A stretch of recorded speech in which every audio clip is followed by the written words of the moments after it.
ত্রয়োদশ জাতীয় সংসদ নির্বাচনকে সামনে রেখে ময়মনসিংহে বিএনপির আয়োজিত এক নির্বাচনী সমাবেশ মঞ্চে বসার আসন বিন্যাস নিয়ে সামাজিক যোগাযোগ মাধ্যমে আলোচনার জন্ম দিয়েছে একটি দৃশ্য। সমাবেশের সময় বিএনপির চেয়ারম্যান তারেক রহমানের পাশে ছাত্রদল সভাপতি রাকিবুল ইসলাম রাকিবের বসা নিয়ে শুরু হয় নানা মন্তব্য ও টল। বিষয়টি নিয়ে বুধবার নিজের ভেরিফাইড ফেসবুক অ্যাকাউন্টে ব্যাখ্যা দিয়েছেন ছাত্রদল সভাপতি।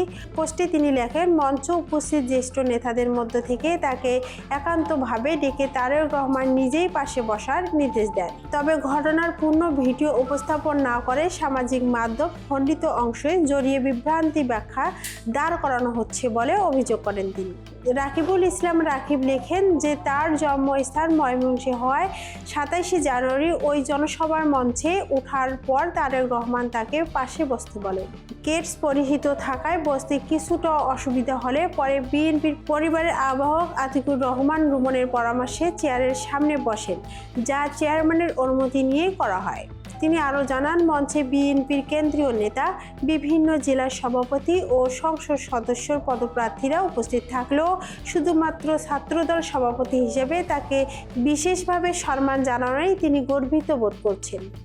পোস্টের শেষ অংশে রাকিব জিয়া পরিবারের প্রশংসা করে বলেন, তারা ত্যাগী নেতাকর্মীদের অবদান মূল্যায়ন করতে জানেন।